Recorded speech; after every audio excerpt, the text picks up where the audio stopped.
Up in I was in a lot of choirs growing up. Interesting. Huh? What? I know a lot of inside jokes are there, and there's only so much I can relate to with them. A big reason why we're here was just to spend more time with them, and so I'm a little bummed.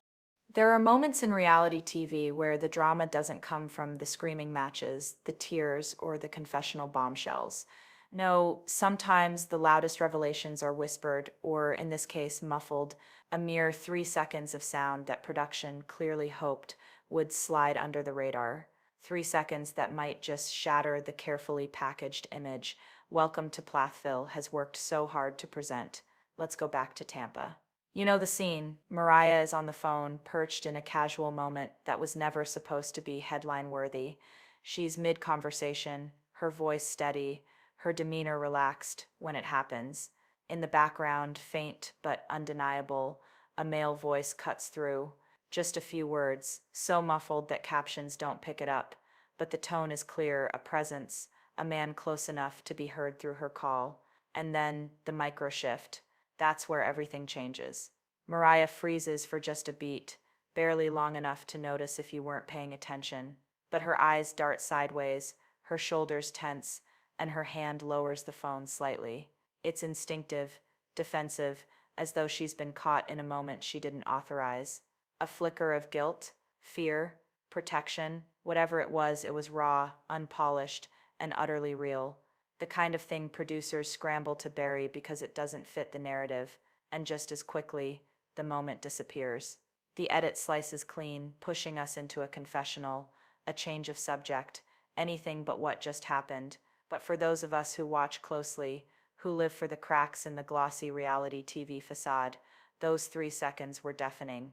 Because let's be honest, Welcome to Plathville has always sold itself on access, on vulnerability, on giving viewers a front row seat to this family's struggles, growth, and fractures. We're told we're seeing it all: the divorces, the moves, the heartbreak, the attempts at healing.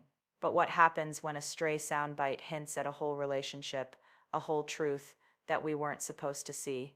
That's not just an editing slip, that's a crack in the wall. And if you've been watching long enough, you know this family lives in carefully constructed narratives. Kim's rebuilding journey, Barry's quiet distance, Lydia's pious devotion, Ethan and Olivia's marriage unraveling, all of it presented to us as if nothing is left unsaid. But reality TV, especially a show this controlled, never gives us everything. Which is why those 3 seconds of muffled words hit harder than a dramatic fight scene. This wasn't a meltdown for cameras. This wasn't staged conflict. This was a mistake. And mistakes, my friends, are pure gold in reality TV because they cut straight through the production gloss. They show us the truth the show would rather hide. Think about Mariah's body language in that instant. She wasn't smiling. She wasn't laughing. She wasn't inviting us in on a joke. She recoiled. She tightened. She looked cornered.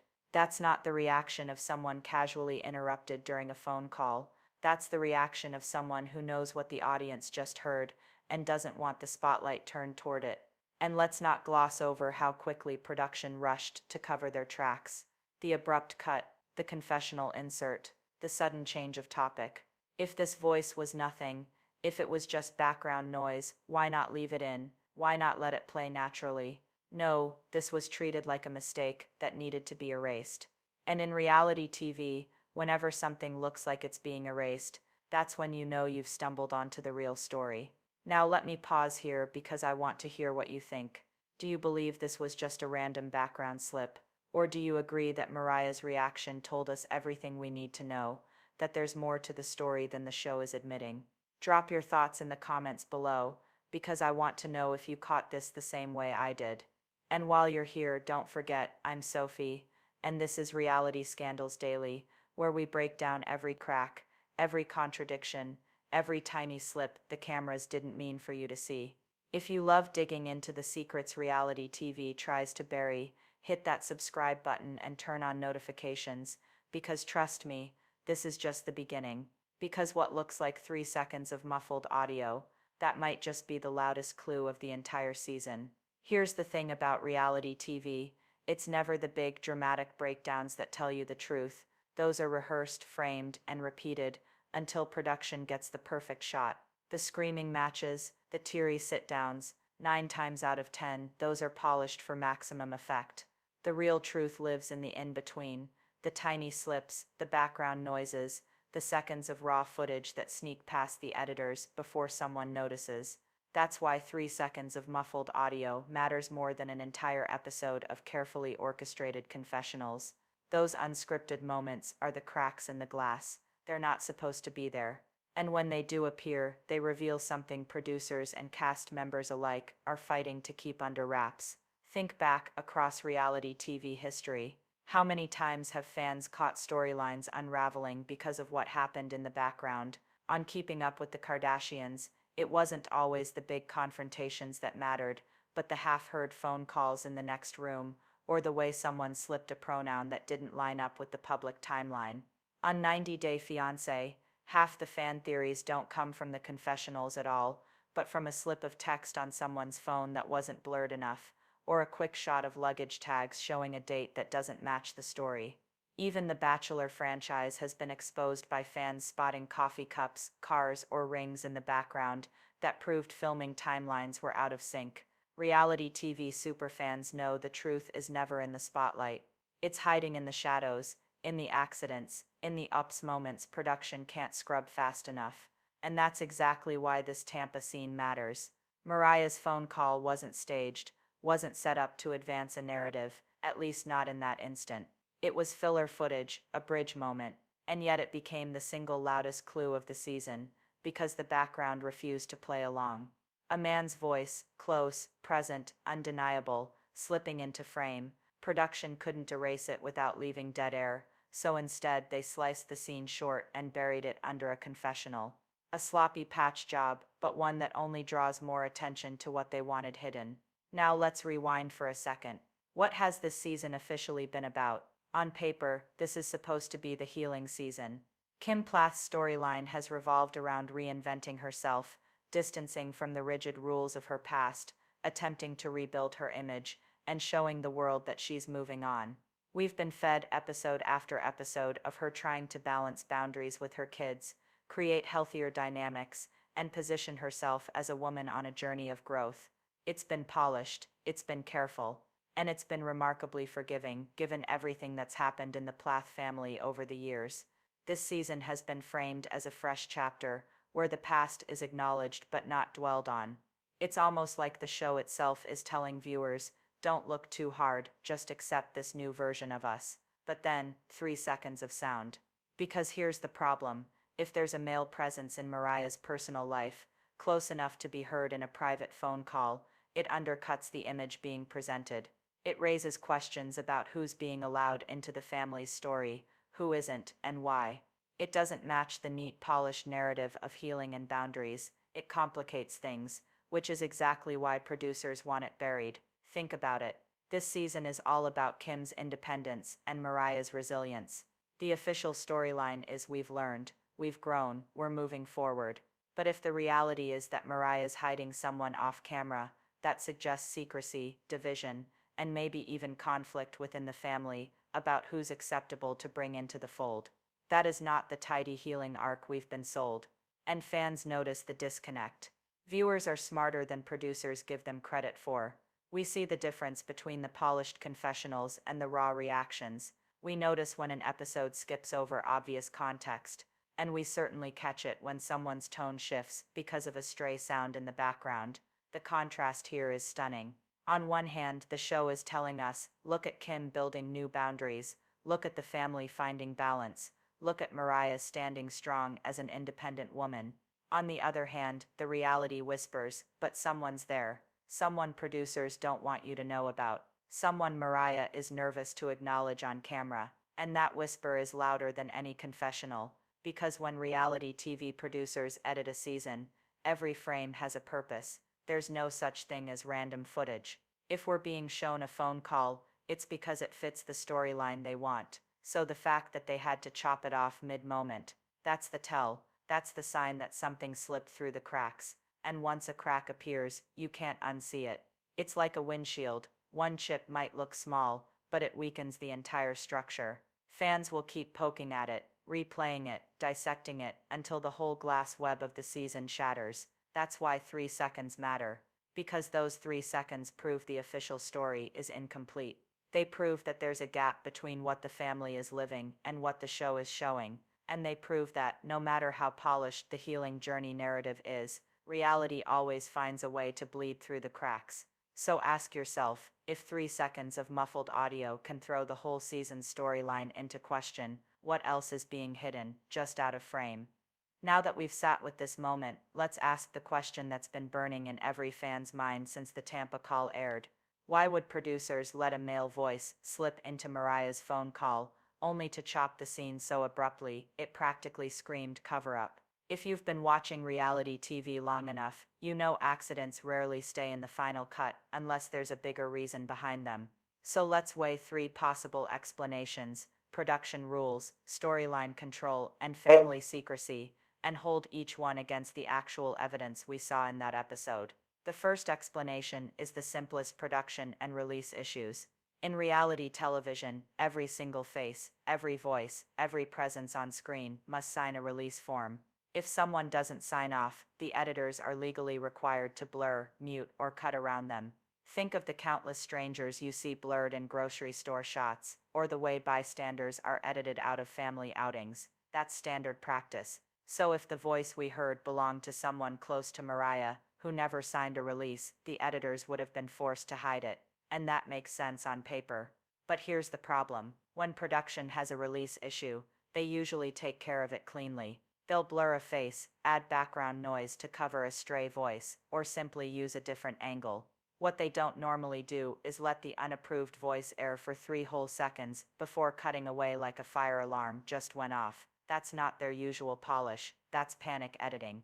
And if you rewatch that Tampa call carefully, you'll see it. The moment the male voice comes through, the camera holds on Mariah just long enough for us to see her eyes shift and her body stiffen. Then, boom, hard cut to a confessional.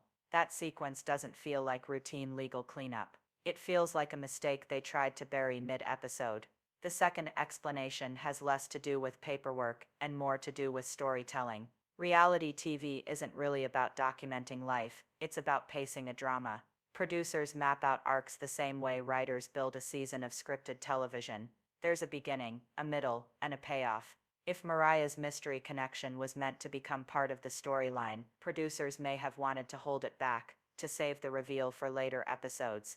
Maybe they wanted to build suspense, maybe they were planning a confession scene, or a dramatic confrontation. In that case, the Tampa call could have been an accidental preview of a storyline still in development. We've seen producers use this tactic before. Go back to earlier seasons of Welcome to Plathville, and you'll notice how Ethan and Olivia's marital struggles were teased in small flashes, a sigh here, a cold glance there, long before their issues were formally addressed on screen.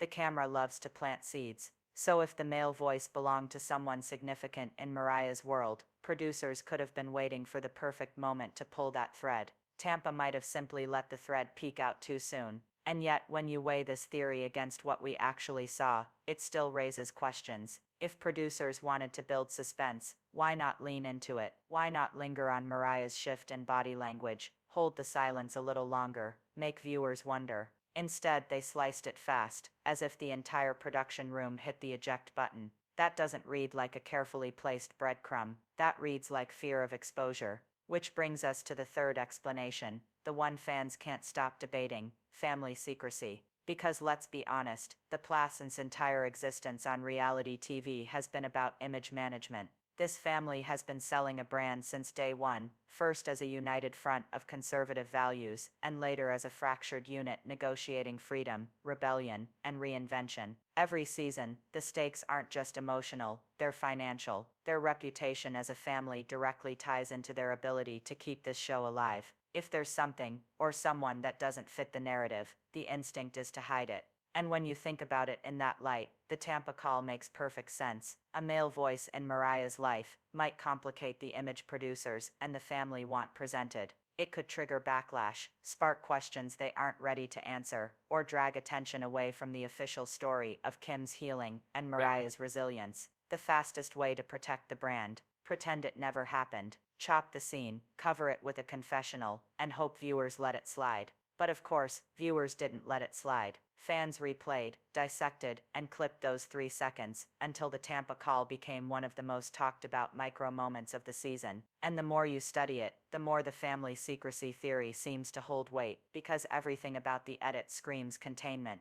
Tight framing around Mariah's face, no wide shots that could reveal who else was in the room, sudden jump to a confessional that doesn't even match the energy of the call. It's the kind of patchwork edit you only see when production is scrambling to seal off a storyline. Let's test it against the surrounding scenes. Earlier in that episode, the shots around Kim's house are unusually tight, not the sweeping, open visuals we've seen in past seasons. The camera seems almost allergic to the edges of the room, avoiding background details that could give context. That's not an accident. That's deliberate framing, designed to control what the audience sees. Add the Tampa call to that pattern, and it looks less like a one-time slip, and more like part of a broader effort to hide pieces of the puzzle. So where does that leave us? Production paperwork, storyline pacing, or family secrecy? The truth may be a blend of all three. Maybe someone didn't sign a release. Maybe producers wanted to stretch the suspense, but the speed and severity of the cut, paired with the season-long pattern of controlled framing, makes family secrecy the most convincing explanation. It's not just about a voice, it's about the larger picture of a show carefully curating what viewers are allowed to see. And that's the irony of reality TV, isn't it? The harder producers try to hide the truth, the louder those tiny slips become. 3 seconds of muffled audio, Mariah's quick glance, the sudden cutaway, those are the cracks in the official story. And once fans spot a crack, they don't stop pressing until the whole thing starts to split wide open. So the Tampa call isn't just an accident, it's a warning sign, a reminder that behind every carefully crafted storyline, there's a rawer, messier truth the cameras can't fully contain. And no matter how many confessionals producers stack on top, the audience has already heard what they weren't supposed to hear. If the Tampa phone call was just an isolated accident, it might fade into the background. But in a family like the Plaths, nothing exists in isolation. Every small slip ties into a much larger web, a web of control, image management, unspoken rules, and long simmering tensions. To understand why those 3 seconds matter so much, we need to look at how each family member connects to it. Start with Kim Plath, because her shadow stretches over everything this season. Kim's storyline has been framed as one of rebuilding, the once rigid matriarch now showing viewers her softer, more reflective side. We've seen her admit past mistakes, attempt healthier conversations with her kids, and present herself as a woman learning how to move forward. It's been carefully packaged as redemption. But here's the catch: redemption arcs only work if the present looks cleaner than the past. That's why a muffled male voice is so threatening. If Mariah is hiding someone in her personal life, it hints at secrecy, distrust, and chaos, things that clash directly with Kim's look at us healing narrative. In her confessionals, Kim often talks about wanting her children to feel safe and honest with her. Yet the editing choices in the Tampa scene, tight shots, abrupt cuts, suggest that even now there are parts of the kids' lives that must be hidden from her and by extension from viewers. Kim's redemption arc only works if nothing contradicts it, which is why this moment feels like such a crack in the facade.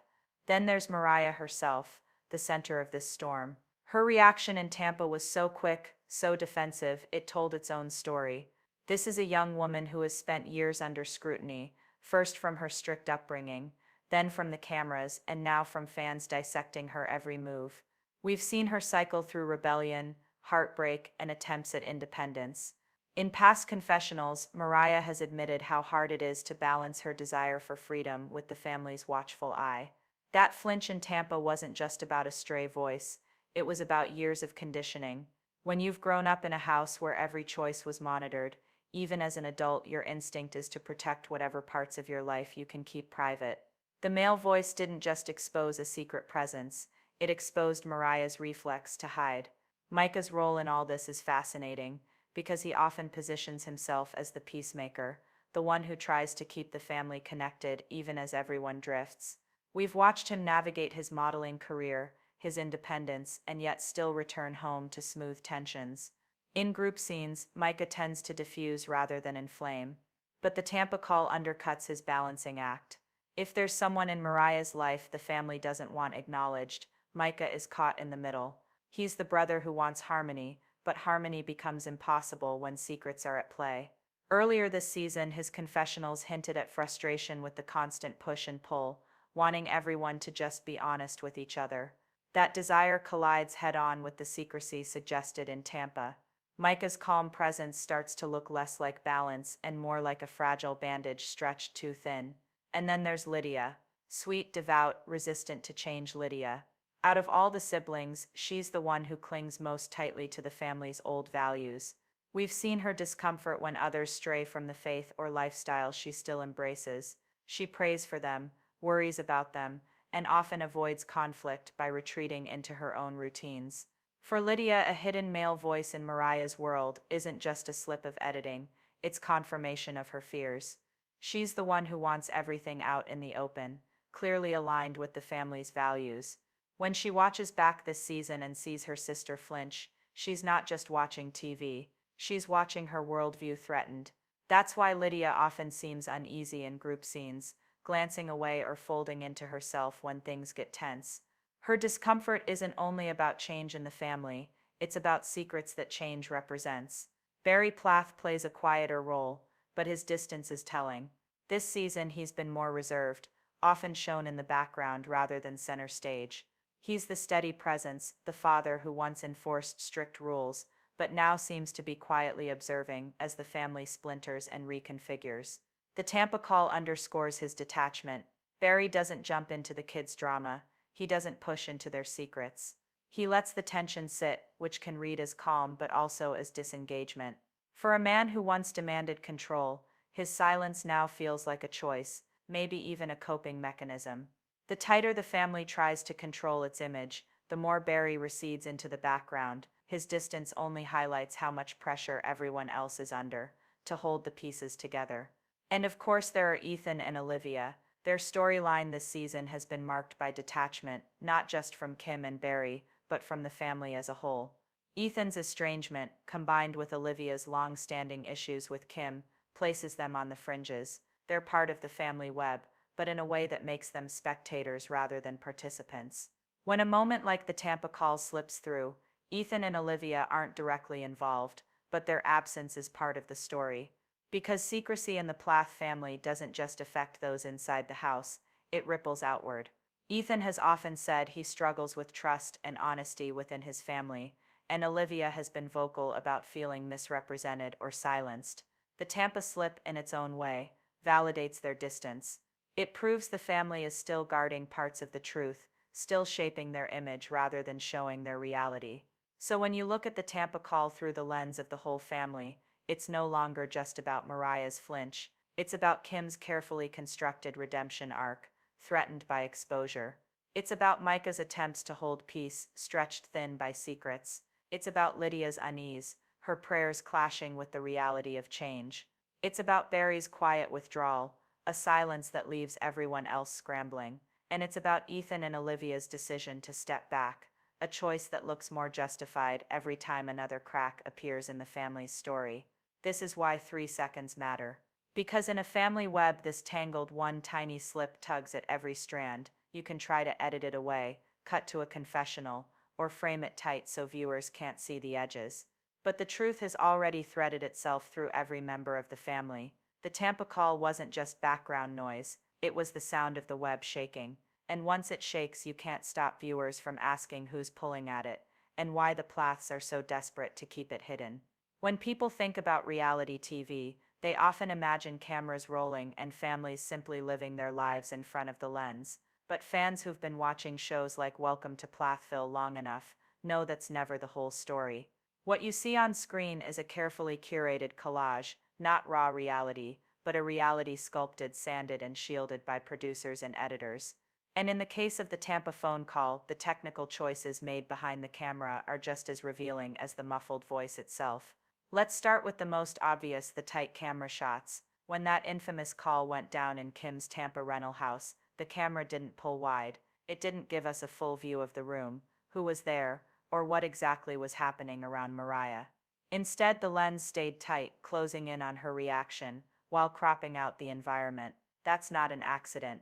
Editors and cameramen know the power of framing. A tight shot is a shield. It's a way of showing you something and hiding you from something else at the exact same time. And viewers noticed the second the male voice slipped through the microphone, people started asking, why didn't the camera pan? Why didn't we see the phone? Why did we only see Mariah's face, not who she was with? These questions wouldn't matter if the moment was as innocent as a wrong number or a background TV. But the choice to lock the shot on Mariah, combined with the audio that clearly caught something producers probably wished it hadn't, signals a decision. It tells us there was something, or someone, they didn't want in the frame.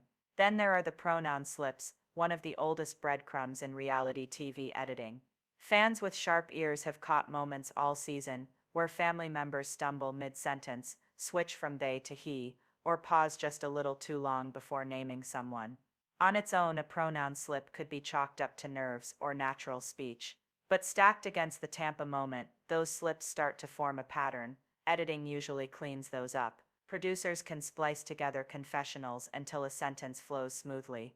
The fact that certain slips made it through hints that the show is straddling a line. They want to tell a story without naming names. Take Kim's confessionals, for example. Throughout this healing and rebuilding season, she frequently references her children's journeys. But notice how often she drifts into vague territory. She says one of the kids or some of them, instead of pinning details down.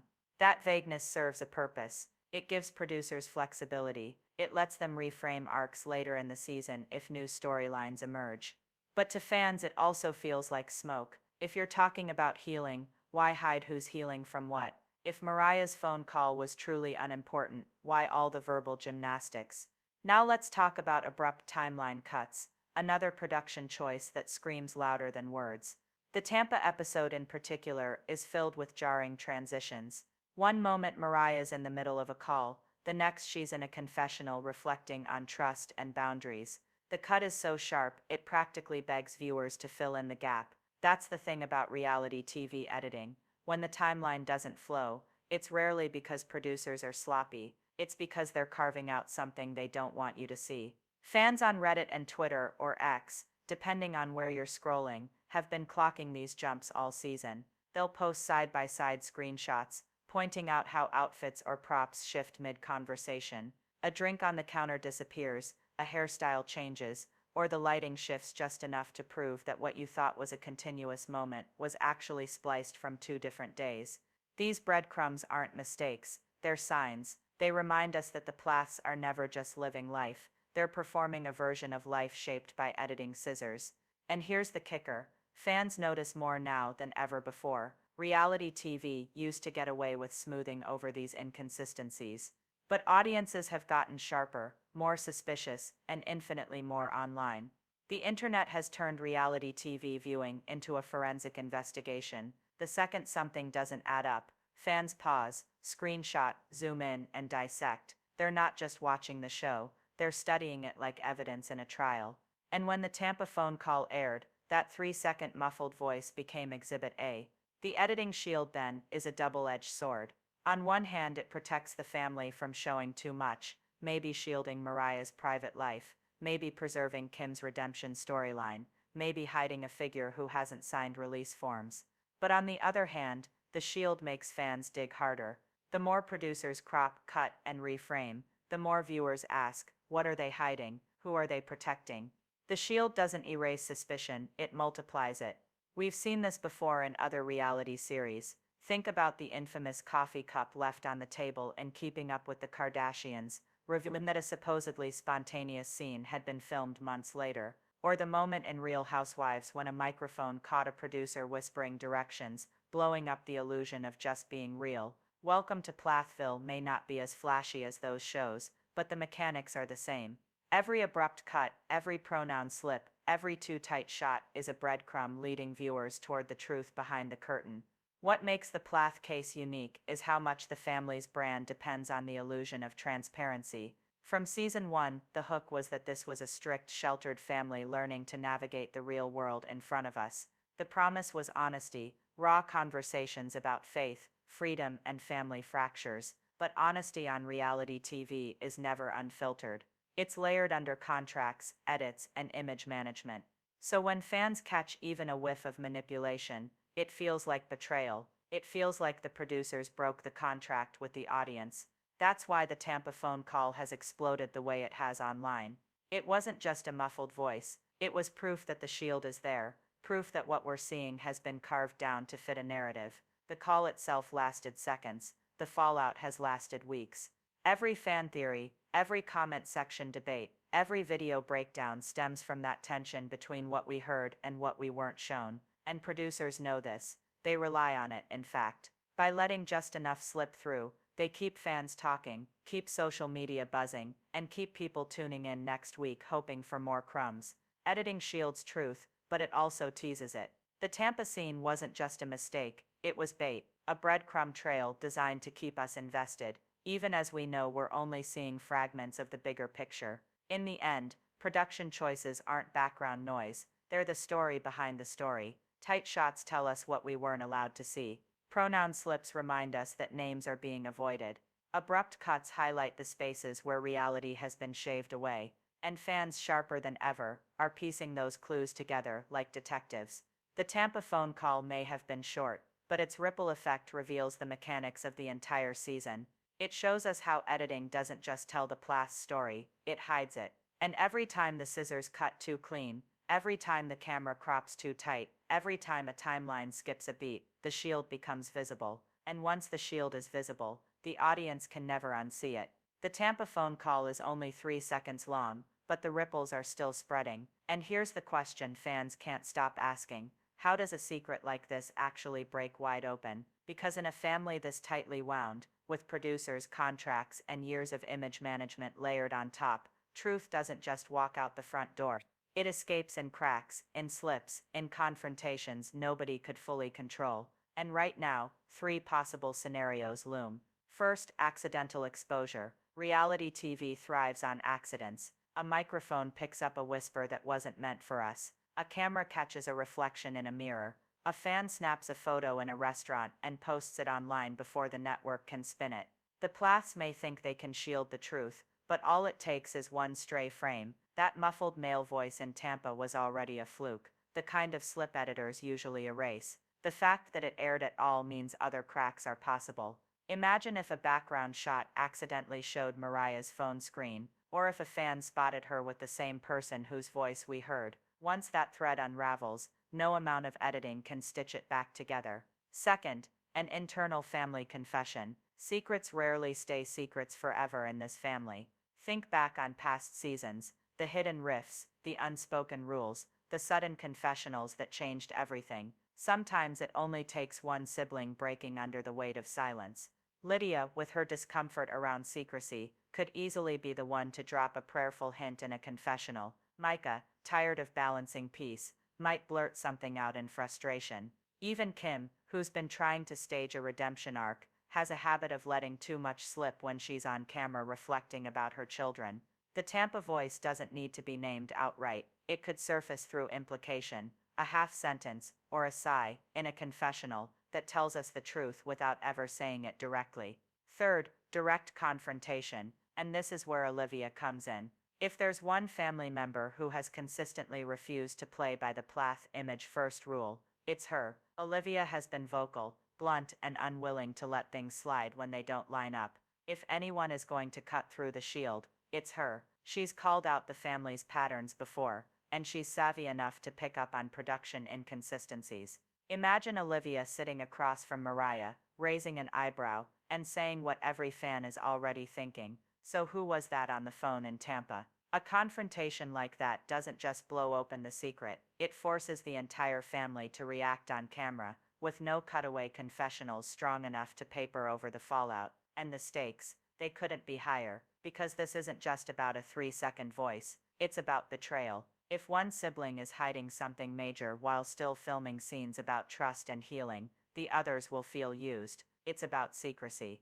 Every time producers crop or cut, they feed the suspicion that this family is still living in shadows, just under a brighter spotlight. And most of all, it's about the collision between family image and family reality. The Plaths want us to see unity, redemption, and a slow rebuilding after years of fractures, but what we keep glimpsing, through muffled voices, abrupt edits, and defensive flinches, is something far messier. That's why the Tampa call matters so much. It's not just a tiny accident buried in an episode. It's the kind of moment that can break the illusion if it surfaces again, louder and longer. Fans are already piecing it together, sharing theories, comparing screenshots, and waiting for the other shoe to drop. And when it does, whether through accident, confession, or confrontation, the fallout will redefine not just this season, but the Plath story as a whole. Because in reality TV, the truth always finds a way out. The only question is who delivers it, and how much damage it leaves behind.